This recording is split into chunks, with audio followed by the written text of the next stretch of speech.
Greetings, people of the interwebs. It is Dan here, and it is early as hell on a Thursday morning, but regardless, I am here with your NXT official review and results for February the 22nd, 2017. Last night was a great show from Full Sail University, and I can tell it was a great show because I barely made one page of notes. For Raw, I did like 4 pages worth of notes. For SmackDown, I did like 2. For NXT, I only did 1.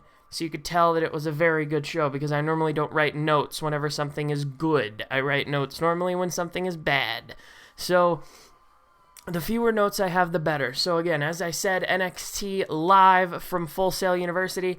And I got to thinking about something because a couple of years ago, they started doing house shows like outside of Florida. I wonder whenever they're going to start doing like TV tapings and stuff like outside of Florida.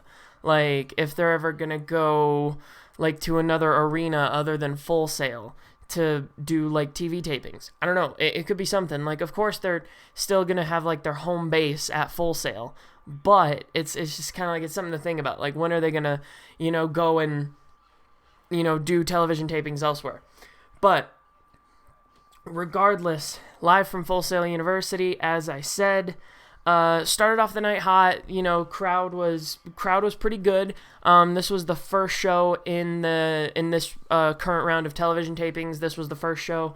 It will be this show, the next show, this show, the March 1st show, and then the March 8th show, and then they'll do the March 15th, the March 22nd show, and then the March 29th show, and the March 29th show, that final show of the next round of television tapings, will be the go-home show for NXT TakeOver Orlando. So we are nearing closer and closer. So the women's triple threat actually started the night off. Again, as I said, started off the night hot, with a match that a lot of people were hot about. The announcers made note that Ember Moon had never been pinned or submitted. I feel like they're going to keep building that up until she does finally face Asuka at NXT TakeOver Orlando. Peyton Royce, of course, came out with Billie Kay, and then Liv Morgan was the other one involved in this match. Sorry, I'm a little bit tired. But my prediction going into this match, I thought that either one of the faces could have won this one and pinned the heel. I thought either Ember Moon or Liv Morgan could have won this thing, pinning Peyton Royce. The story of this match was that Ember Moon kept getting knocked out of the ring so that she couldn't do much. She couldn't get very much offense in. She kept getting knocked out of the ring by Peyton Royce. She kept, Peyton Royce just kept seeing Ember Moon up on the apron and would just constantly knock her down. She threw her into the steel steps earlier in the match, which is what initially took her out, and then she just kept shoving her off the apron every time that she would continue to come back in.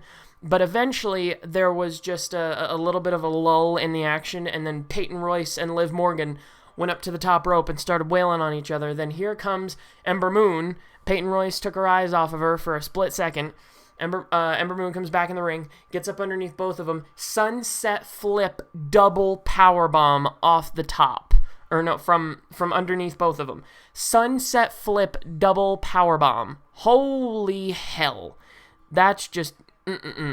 Why would you ever even consider doing that?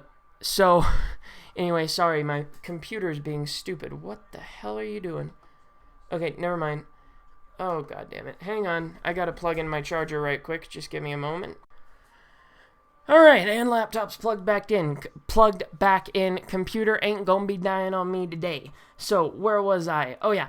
So Ember Moon came back in, sunset flip, double powerbomb off the top rope. Nigel McGuinness was calling it a sunset superplex or something like that. It was a sunset flip double powerbomb, in my opinion.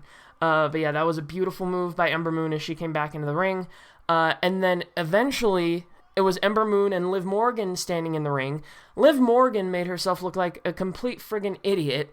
She had a comrade in this match to attempt to try to take Peyton Royce out, but she throws Ember Moon out of the ring, is looking down, and then friggin' Peyton Royce comes through, and she gets Liv Morgan, and then Liv Morgan gets pinned with a beautiful bridging fisherman suplex. Oh, the snap that Peyton Royce was able to get on the fisherman suplex into the bridge was just absolutely beautiful. I have no shame in seeing Liv Morgan get pinned with a move as gorgeous as that. So Peyton Royce won by pinning Liv Morgan. This was the complete opposite of what I predicted last week. If you watched my NXT review last week, you'll see that I actually predicted that Liv Morgan was going to win by pinning Peyton Royce, but in this case, it was Peyton Royce winning by pinning Liv Morgan. So anyway, Peyton Royce is now the number 1 contender. She will go on to fight Asuka next week for the NXT Women's Championship with Billie Kay in her corner. But I do feel like they're going to build up Ember Moon as the next one to challenge Asuka, and she will slay Asuka at NXT TakeOver Orlando. It is written in the stars. So next we had a great UK competitors match between Pete Dunne and Mark Andrews. And I'm finally seeing why so many guys loved Pete Dunne coming out of the UK tournament, because I didn't watch too much of it. I watched a little bit of the first night, and then I knew from the spoilers that Tyler Bate won the championship the night after. And I heard that Pete Dunne had a hellacious match with Tyler Bate in the finals, but I never knew just how good of a competitor Pete Dunne was until this match. I didn't hardly write any notes down for this match because it was so good. Easily the best match out of the 3 that we had tonight. But they go straight to commercial just before the match starts, and they show an update on Shinsuke Nakamura and his injury. And they say that after his knee injury, he is back in the Performance Center and striking again. And it showed a picture of him hitting some leg strikes on a punching bag. So good to see that Shinsuke is healing from his injury pretty well and will be back soon. Let me tell you something. Pete Dunne is over as hell. I wasn't expecting Pete Dunne to be as over as he was for sort of like this bruiserweight guy that he is, but he comes out and people went crazy. Like, he got an even bigger reaction than Tyler Bate did last week, and he's the champion. So, man, this guy is over. He needs to have a title run for sure. That is a given. Pete Dunne just needs to have a title run. Oh my god, I'm tired as shit. But Pete Dunne just really needs a run with that title if he's this over. But this was just such a back and forth match. Both guys just hitting each other with hard rights, hard lefts, friggin' hitting each other with potentially finishing maneuvers. Mark Andrews kicked out of Pete Dunne's X-Plex, which is basically just a release vertical suplex, where once you get up to the top, he basically flips you and throws you onto your back. He kicked out from that X-Plex. Andrews kept reversing Dunne's finisher, the bitter end. He reversed the bitter end into a reverse Rana, I believe, or into like a head scissor of some kind. And then he also reversed an X-Plex into a stunner. And then I think he reversed a bitter end, which is a pump handle flatliner. I think he reversed a bitter end into a small package as well. So he reversed like 3 of Dunne's finishers. Like, this was like WWE 2K17 type shit over here. But he kept reversing Dunne's finishers like 3 times over. And then Mark Andrews, after reversing the bitter end into the small package, I believe, and Dunne kicking out, he hit him with some various different things. Hit him with a reverse Rana, just straight up. Like, I thought it was a Frankensteiner, but it was a reverse Rana. He just went straight up, head scissored him down to the mat, and then went up to the top rope to go for the shooting star press. And then Dunne gets the knees up for the shooting star press, gets him up, hits the pump handle flatliner, the bitter end, for the win. Dunne looks incredible. Like, seriously, I do not want to mess with this guy.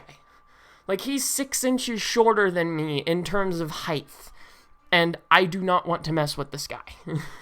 He outweighs me by about 15 pounds, and I don't want to mess with him. I really don't. So that was a great match between Pete Dunne and Mark Andrews. Again, as I said, Pete Dunne over as hell. He definitely needs a run with the UK title when Tyler Bate is done with it. So they advertised for the women's title match next week. Billie Kay and Peyton Royce cutting a promo backstage, blah, blah, blah. Normal heel stuff. You get the picture.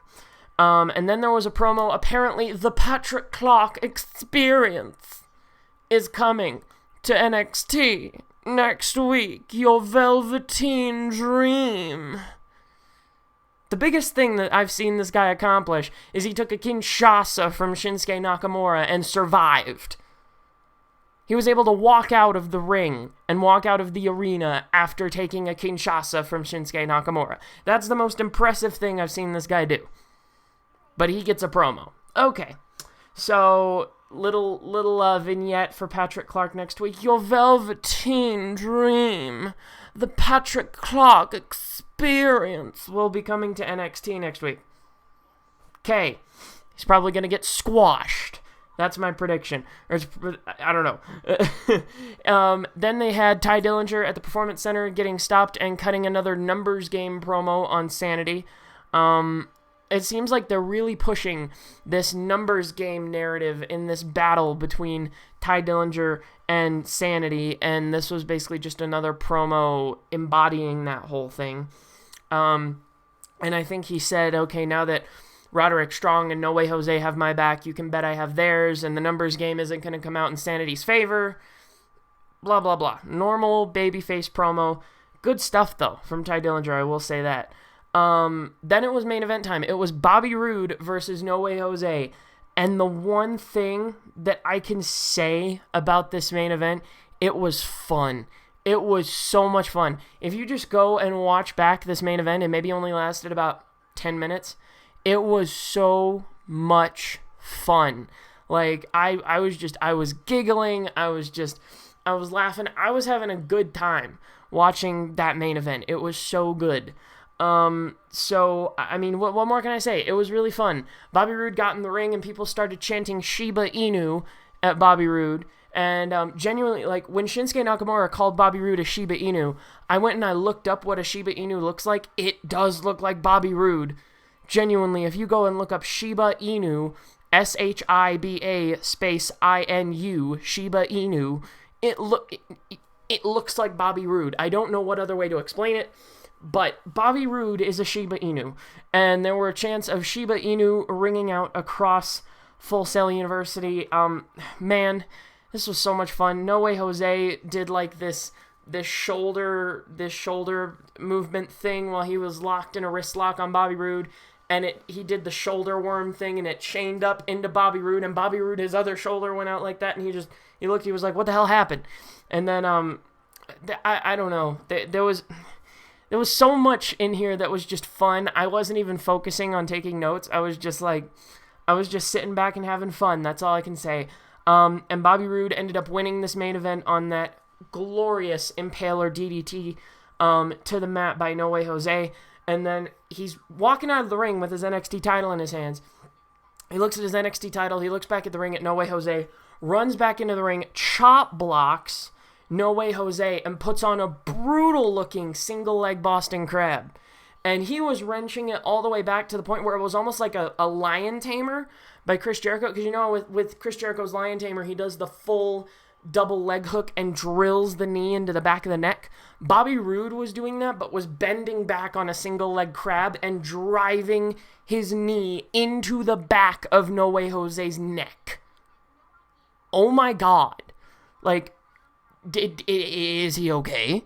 Did No Way Jose walk out on his own 2 feet? Like, but then you heard the music with the return that's been hyped for weeks now. You hear, oh no, oh no. It was Cassius Ohno making his NXT return. And he comes down to the ring. Looks great, by the way. I noticed he might have a little bit of a gut going, but other than that, looks fantastic. Cassius Ohno comes down to the ring, and he says, you know, everything that I've wanted and everything that I've needed throughout my career, I have earned and I have worked for. And then he looks at Bobby Roode, and he says, you've got what I want. He's like, you've got what I need over there. You've got that NXT title. So Cassius Ohno interjects himself directly into the world title picture. I'm thinking it may be a triple threat between Bobby Roode, Cassius Ohno, and Shinsuke Nakamura for the NXT title at NXT TakeOver Orlando. That's just me. But Cassius Ohno looks great, sounds great on the mic, challenges for that title, and then Roode actually looks at the title and says, you know, we don't have to wait for this. We could challenge for this right here, right now. And I was thinking, he was just going to jump down to the ring. Oh, but not tonight. We're going to do this on my terms, blah, blah, blah. But he looks at him and he's like, take off the jacket. And I'm like, oh my God, we're going to have a match. And then he's like, ref, come here. Get in the ring. Come on. Let's get this thing started. And he handed him his title. He was ready to go. Cassius Ohno looked a little bit like he was ready to go. And then I thought, wow, we're going to have a championship match. But then Cassius Ohno had his back turned. Rude put in another brutal chop block on Cassius Ohno and started just taking the knee like crazy. He started, stomping the knee. He started just destroying Cassius Ohno's knee. And then Ohno eventually makes a comeback. He Irish whips Bobby Roode into the ropes, picks up his shoe because Cassius Ohno's shoe came off in all of this chaos, picks up his shoe and throws it at Bobby Roode, and then clotheslines him over the top, and then the show goes off the air with Cassius Ohno standing tall in the ring, probably ready to challenge Bobby Roode for the NXT Championship. And that was how NXT ended. So overall, really good show from Full Sail University. Really, really good show. I enjoyed it tonight. It was really fun. It was good to watch, good viewing. So yeah, I mean, what more can I say? NXT is the best thing going right now, probably outside of SmackDown. So I hope that you guys did enjoy it. I hope that you guys enjoyed NXT tonight, or last night in this case. Anyway, follow my social links up here, I think, because I think they're up top in my NXT layout. But be sure to follow all my social links up here. And also, do not forget to like the video down below and comment your feelings on NXT. What'd you think? Blah, blah, blah. Just let me know down in the comments below what you thought of NXT and your thoughts heading into TakeOver Orlando. And also don't forget to click the little red button down below and subscribe so that you don't miss a video. And ring the bell down there so that you can get automatic notifications anytime I do anything on YouTube, whether it's upload a video, like a comment, reply to one of your comments, anything like that. Be sure to ring the bell down below to get notifications anytime I do any of that here on YouTube. That's all from me. Thank you guys so much for watching. You keep yourself safe, and I'll see you at a later date. Farewell.